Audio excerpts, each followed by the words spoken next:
The letters always arrived on Thursdays. Mary Gillespie had come to dread the metallic creak of her mailbox. She would stand at the end of her driveway, the rural Ohio wind whipping at her coat, and hesitate before reaching inside. Today was no different. Her fingers trembled as she extracted the plain white envelope, no return address, postmarked from Columbus. Mary's stomach knotted as she recognized the now familiar block lettering. This was the 7th one since February. She glanced nervously over her shoulder at the empty road stretching through Circleville, a town where everyone knew everyone, or at least thought they did. The school bus she drove sat parked in her driveway, yellow and innocent against the gray October sky of 1976. Inside her kitchen, she placed the envelope on the table as if it might bite. Her husband Ron wouldn't be home from his shift at the paper mill for another hour. Mary stared at the envelope, debating whether to open it now or wait for him. The previous letters had become increasingly specific, increasingly threatening. "Just open it," she whispered to herself, slipping her finger under the seal. The single sheet inside contained the same block letters, carefully formed. "I know about you and Gordon. Your children look a lot like him, don't they? Everyone will know soon. Stop seeing him or your husband finds out everything." Mary's hands began to shake violently. She crumpled the letter, then smoothed it out again, reading it 3 more times. The writer knew her routine, knew where she went, knew about her friendship with Gordon Massey, the school superintendent. But it wasn't what they were implying. It couldn't be. She burned the letter in the sink, watching the accusations curl and blacken, just like the others before it. By the time Ron's truck rolled into the driveway, she had composed herself, though her smile felt stretched across her face like plastic wrap. "Everything okay?" Ron asked, hanging his jacket by the door. His weathered face, kind but tired from years at the mill, studied hers. "Fine," Mary lied, turning back to the stove. "Just a long day with the kids on the bus. You know how they get." Ron nodded, seemingly satisfied. Mary wondered, not for the first time, if she should tell him about the letters. But what if he believed them? The accusation wasn't true, but the small-town rumors would destroy everything: her reputation, her job, her marriage. Throughout dinner, the ghost of the letter hovered between them. Mary pushed food around her plate while Ron talked about work problems, oblivious to her distraction. Their children, Bobby and Amy, chattered about school, equally unaware of their mother's growing fear. Later that night, after everyone had gone to bed, Mary sat alone at the kitchen table. She needed to tell someone. Not Ron, not yet. She reached for the phone and dialed a number she knew by heart. "Gordon. It's Mary. I'm sorry it's so late, but I got another one today." The silence on the other end stretched for several seconds. "That's the 3rd this month," Gordon Massey's voice finally came through, low and concerned. "Mary, we should go to the police." "And tell them what?" "That someone's writing letters claiming we're having an affair. That'll just make it seem true. But we're not. We've done nothing wrong. I'm your boss, and yes, we're friends, but—" "It doesn't matter in a town like this," Mary interrupted. "You know how people talk. I could lose everything." After hanging up, Mary sat in the dark kitchen until dawn, feeling the walls of her life closing in. Someone was watching her. Someone wanted to destroy her. And she had no idea who or why. The letters continued through the fall and into the winter. Each one more detailed, more threatening than the last. Mary began taking different routes to work, looking over her shoulder, checking the rearview mirror of her bus for unfamiliar cars. She lost weight, couldn't sleep. Ron noticed the changes but attributed them to stress at work. Then, in early August 1977, everything escalated.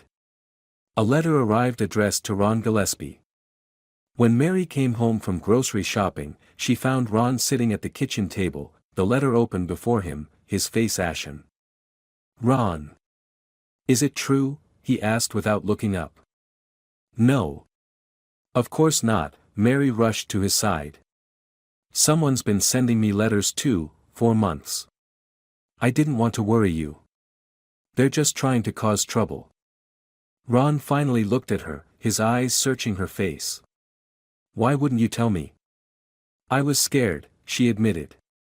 Scared you might believe it. That night, they talked for hours. Mary showed Ron the 2 letters she hadn't burned. They tried to compile a list of who might have a grudge against them. An angry parent from Mary's bus route. Someone passed over for promotion at the school, blaming Gordon and, by extension, Mary. A neighbor with a petty grievance blown out of proportion. We'll go to the sheriff tomorrow, Ron decided finally. Together. Mary nodded, relief flooding through her. No more secrets between them. No more facing this alone. But they never made it to the sheriff's office. The phone rang at 7:30 the next morning, August 19th. Ron answered it in the kitchen while Mary was upstairs getting dressed. When she came down, he was standing with the receiver still in his hand, his face a mask of fury. Who was that? She asked. Him, Ron said simply. The letter writer. What? What did he say? Enough. Ron grabbed his car keys and his hunting rifle from the cabinet. I'm going to end this now. Ron, wait. Mary tried to stop him. Let's call the sheriff. Don't do anything crazy. I know who it is, he said, his voice eerily calm now. I'm just going to talk to him. Before she could stop him, Ron was in his car, backing out of the driveway. Mary stood in the doorway, a sense of dread washing over her. She should have told him sooner. Should have gone to the police months ago. 3 hours later, Sheriff Dwight Radcliffe knocked on her door.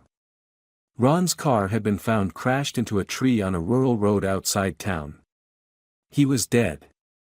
The official report would later call it an accident, suggesting Ron had been driving too fast on the curvy road, perhaps upset about something, and lost control.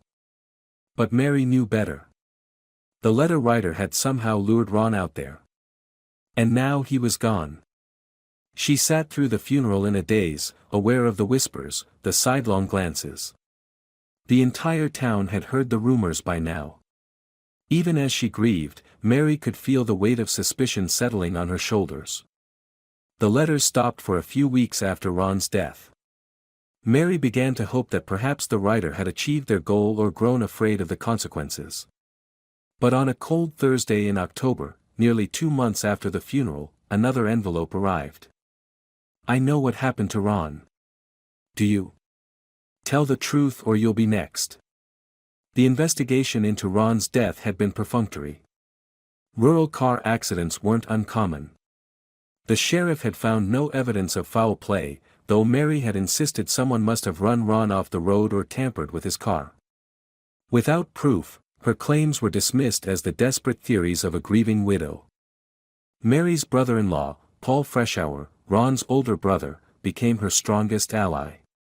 A serious man with a methodical mind honed by years working as a machinist, Paul helped Mary compile the letters, looking for patterns, clues to the writer's identity. The postmarks are all from Columbus, Paul noted one evening as they sat at Mary's kitchen table. But that doesn't mean much. Anyone could drive there to mail something. Whoever it is knows our routines, Mary said. They know when I leave for work, which route I take with the bus. Paul nodded thoughtfully. It's someone close. Someone who watches you. The letters continued sporadically over the next few years. Mary learned to live with the fear, though she installed extra locks and bought a gun. She continued driving the school bus, despite the whispers that followed her. Gordon Massey had transferred to another district, unable to bear the rumors and innuendo that had tainted his career in Circleville. In February 1983, nearly 7 years after the first letter, Mary was driving her empty school bus back to the depot after dropping off the last child. On her regular route along a rural road, she noticed something unusual. A sign tacked to a utility pole seemed to be directed at her daughter, now a teenager. Pulling the bus over, Mary approached the sign cautiously. As she reached to pull it down, she noticed a string attached to its bottom edge. Something about the setup made her pause. Carefully, she traced the string with her eyes, following it down the pole to where it disappeared into a small box-like structure. Mary backed away and called the sheriff from the nearest house. When officers arrived and investigated, they discovered the sign had been rigged as a trigger. The string led to a homemade booby trap, a primitive but potentially lethal device designed to fire a pistol round when the sign was removed. The assassination attempt transformed the case. What had been dismissed as malicious letters was now attempted murder. Forensic analysis of the trap led investigators to Paul Freshour, Mary's brother-in-law and closest confidant in the years since Ron's death. The evidence seemed damning. The gun in the trap was registered to Paul. Analysis suggested the block lettering on the sign matched the letters. Most incriminating of all, investigators found typing paper and envelopes in Paul's home similar to those used by the letter writer. Despite his vehement denials, Paul Freshour was arrested, tried, and convicted of attempted murder in October 1983. He was sentenced to 7 to 25 years in prison. Mary was devastated. The man who had supported her through the darkest period of her life now stood accused of being the very tormentor who had caused her suffering. "I didn't do it, Mary," Paul insisted during her one visit to him in prison. "You know me. I would never." "Then who did?" Mary asked, tears streaming down her face. "Who's been doing this to us all these years?" Paul shook his head helplessly. "I don't know. But they're still out there. And they've set me up perfectly." Mary wanted to believe him, but the evidence seemed overwhelming. She stopped visiting, unable to reconcile the Paul she knew with the monster described in court. Then the impossible happened. The letters continued. 2 months after Paul's incarceration, another letter arrived at Mary's home. Then another at the sheriff's office. Then to local businesses, to other residents of Circleville. All in the same distinctive block lettering. All containing personal information and vague threats. Sheriff Radcliffe was baffled.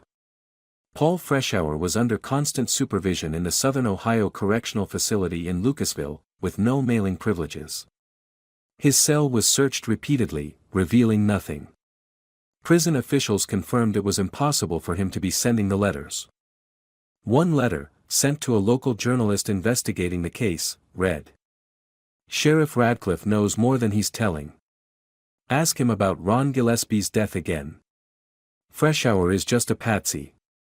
The case took on a new dimension. If Paul wasn't writing the letters, who was? And why frame him so elaborately? More disturbingly, if Paul was innocent of sending the letters, was he also innocent of setting the booby trap? Had the real Circleville writer orchestrated the perfect frame job? Mary began to question everything she thought she knew. She requested the sheriff reopen Ron's death investigation, but without new evidence, her pleas went nowhere. The letters continued sporadically throughout the 1980s, taunting authorities, revealing secrets, maintaining the atmosphere of fear and suspicion that had settled over Circleville like a poisonous fog. In 1994, after serving 10 years of his sentence, Paul Freshour was released on parole. He emerged from prison a changed man, determined to clear his name. He and Mary cautiously reconnected, united by their shared victimization and the growing belief that the true letter writer remained at large, watching them, perhaps laughing at the chaos they had caused. "The answer is in the letters themselves," Paul insisted as they rekindled their investigation. "Whoever wrote them knows this town inside out. Knows things only someone close could know." They compiled a new list of suspects. Gordon Massey, whose career had been destroyed. A former school board member who had clashed with both Gordon and Mary. Several neighbors with long-standing but previously minor grievances. Even Sheriff Radcliffe himself came under their scrutiny, his handling of Ron's death investigation raising questions in retrospect. The letters had stopped by the mid-1990s, but their impact lingered. Mary never felt fully safe, always sensing unseen eyes watching her. Paul lived under the cloud of his conviction, many still believing him guilty despite the impossibility of his sending the later letters. On a fall afternoon in 1997, 21 years after the first letter arrived in Mary's mailbox, she sat with Paul on her porch, watching the sunset paint the Ohio sky in shades of crimson and gold. "Do you think we'll ever know?" she asked quietly. Paul was silent for a long moment. "Maybe not. Some mysteries aren't meant to be solved." He looked at her, his eyes sad but resigned. "But I've made my peace with it. I have to." Mary nodded, though she hadn't made peace with anything. Someone had destroyed her life, killed her husband, and framed her brother-in-law. Someone had watched them suffer for years. Someone still knew the truth. As darkness fell over Circleville, Mary rocked gently on her porch swing, scanning the shadowy street out of habit. Somewhere out there, perhaps even now, the letter writer was going about their life, carrying their secrets. Were they a neighbor who waved to her at the grocery store? A fellow church member who offered condolences at Ron's funeral? Someone she passed every day, never suspecting? The not knowing was its own kind of prison. But after 21 years, Mary had learned to live within its walls. Tomorrow she would wake up, check her mailbox without flinching, and continue searching for an answer that might never come. The letters had stopped, but the mystery of the Circleville writer remained, woven now into the fabric of the town itself, a dark thread in its history that would never quite fade away. In the small hours of the morning, as most of Circleville slept, a single light burned in an ordinary house on an ordinary street. At a desk near a window overlooking the silent town, a figure sat motionless, contemplating an unsealed envelope and a sheet of paper covered in carefully formed block letters. After all these years, was one final letter needed? One last message to bring the circle closed? The figure folded the paper slowly, deliberately, and slipped it into the envelope. Some truths were better left untold. Some secrets were meant to be kept forever. The letter writer smiled faintly in the dim light, then reached for a match.